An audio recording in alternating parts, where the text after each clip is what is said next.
오늘 알아볼 주제는 레데리3 주인공은 누구일까? 이다. 일단 레데리3 주인공에 대해 소개하기 전 레데리3의 배경이 언제가 될까에 대해 잠깐 알아보고 가자.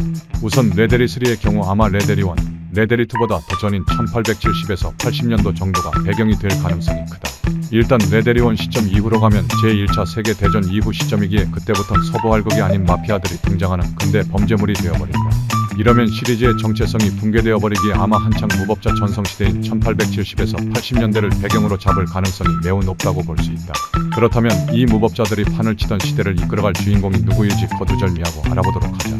첫 번째 주인공 후보는 전설의 총잡이 중 가장 강한 것으로 추측되는 랜든 리케츠이다. 랜든은 최근 영상에서 계속 말했듯 두말할 것도 없는 그 시절 켈러웨이와 함께 가장 유명한 무법자 중 한 명으로서 그 이름을 널리 떨쳤기에 레데리3의 주인공 역을 하기에 부족함이 없다. 거기다 랜든 정도의 실력자가 주인공이 되어야만 하는 이유도 있는데 레데리3는 아무래도 레데리1, 2보다 더 진보된 그래픽, 연출, 게임 플레이를 보여줄 확률이 높은데 이렇게 되면 자칫 전작 주인공들인 존, 아서보다 강하게 연출될 확률이 있다. 문제는 존은 그렇다 쳐도 아서는 락스타 공인 레데리 세계관 최강자로 못 박힌 상황에서 아서보다 강해 보이는 연출을 듣도 보도 못한 어중이 떠중이가 보여준다. 레데리 팬들의 분노를 무진장 살게 뻔하기에 아서의 위상을 해치지 않으면서 아서가 보여준 활약과 비슷한 퍼포먼스를 보여주려면 또 다른 세계관 최강자 라인에 속해있는 이들을 주인공으로 해야만 플레이어들이 납득할 수 있을 것이다. 그리고 랜든을 주인공으로 하면 멕시코로 활동 반경을 자연스럽게 확장할 수도 있다. 실제로 랜든은 그 악명이 멕시코까지 퍼질 정도로 대단한 총잡이였고 1편 시점엔 아예 멕시코와 미국 서부 사이의 국경지대인 누에보 파라이소에 눌러앉은 채 살고 있었기에 충분히 가능하다. 두 번째 주인공 후보는 역시나 전설의 총잡이 중 한 명이었던 여성 총잡이 블랙벨이다.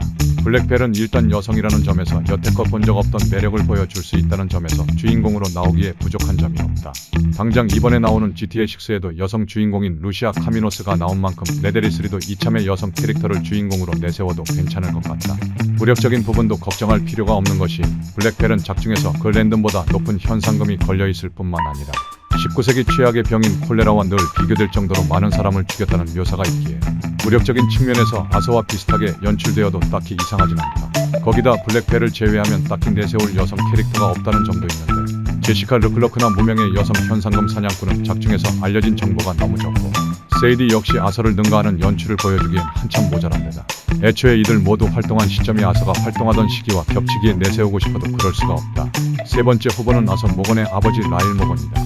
라일 모건은 아서의 친아버지로서 앞서 말한 조건인 아서보다 강하게 연출되면서 동시에 아서의 위상을 해치지는 않는 데 완벽하게 부합한다고 볼 수 있다. 애초에 아버지인 만큼 아서보다 강하게 연출되어도 아니 얘가 뭔데 아서보다 강함? 같은 반응보단 역시 그 아들의 그 아버지구만 같은 반응이 자연스럽게 나오게 되고 작중에서 아서가 쓰던 모자가 아버지가 쓰던 모자라고 하니 서사도 매끄럽고 자연스럽게 이을 수 있게 된다. 참고로 라일 모건은 1874년에 절도 혐의로 체포되고 교수형을 선고받아 아들인 아서 모건이 보는 앞에서 죽음을 맞이했다는 비극적인 스토리도 다 완성되어 있으니 스토리 짜기도 굉장히 수월하다는 장점이 있다. 네 번째 후보는 더치 반 덜린드 호주와 매튜 스콤비다. 레데리3를 아예 GTA처럼 여러 명의 주인공이 한 곳에 모여 사건을 전개하는 방식으로 진행한다면 이 둘이 가장 적합한 후보라고 생각한다. 정 그렇게 하지 않더라도 이 둘은 반 덜린드 갱단의 창시자인 만큼 주인공이 되면 보여줄 수 있는 스토리가 굉장히 많다.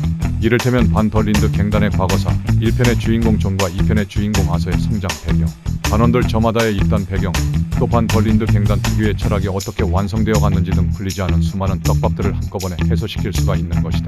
다만 이 둘을 주인공으로 세우게 되면 아서보다 강하게 연출되면서 동시에 아서의 위상을 해치지는 않는 이 조건을 부합시키기가 어렵다. 아무래도 둘 다 나이가 좀 있긴 해도 어쨌든 활동 시기가 아서와 많이 겹치는 만큼 그런 이들이 아서마냥 데드아이 키면서 적들을 신나게 도륙내고 다니면 확실히 부자연스러운 면이 있다. 다섯 번째 후보는 엉클이다. 뜬금없이 엉클이라고 생각할 수 있지만 한번 들어봐라. 일단 엉클은 작중에서 60 후반 70 초반 정도의 나이인 만큼 그런 그의 30대 전성기 시절을 보여줄 수가 있다는 점. 무엇보다 엉클은 지난 비전투 인원 전투력 순위 영상에서 말했듯 한갑이 넘는 나이로 이리저리 뛰어다니며 총 쏘고 말 타고 다 하면서 잔병치레도 거의 안 하는 초인에 가까운 퍼포먼스를 이미 보여준 바 있다는 점. 본인 스스로 젊은 시절 원샷 키드로 불렸다는 점. 반 덜린드 갱단원인 만큼 반 덜린드와 관련된 여러 떡밥들과 사건들을 자유롭게 다룰 수 있다는 점 등을 종합하면 의외로 엉클도 주인공으로 내세우기에 그렇게 부족하진 않다고 볼 수 있다. 마지막 6번째 후보는 한 번도 나온 적 없는 제3자 캐릭터이다. 사실 2편의 주인공 아서 모건도 1편 만들 때만 해도 존재하지 않는 캐릭터였다가 튀어나온 어찌 보면 근본 없는 캐릭터임에도 그 서사와 무력 등을 플레이어들에게 보여주며 순식간에 시리즈진 주인공으로 거듭난 만큼 레데리3도 아예 처음 들어보는 캐릭터를 주인공으로 내세운다 해도 이상할 건 없다. 다만 이렇게 되면 아무래도 무에서 유를 창조해야 하는 만큼 스토리 짜기가 다른 캐릭터들에 비해 훨씬 어렵다는 단점이 있다. 다만 락스타는 이미 아서 모건으로 그 능력을 입증하는데 성공한 만큼 한번 기대해봐도 좋을 것 같다. 여기까지 레데리3 주인공은 누구일까에 대해 알아보았다. 여러분이 생각하는 좋은 주인공 후보가 있다면 댓글로 적어주길 바랍니다. 지금까지 긴 영상 봐주셔서 정말 감사합니다. 다음에 더 좋은 영상으로 빨리 찾아뵙겠습니다. 구독과 좋아요는 다음 영상 제작에 큰 힘이 됩니다.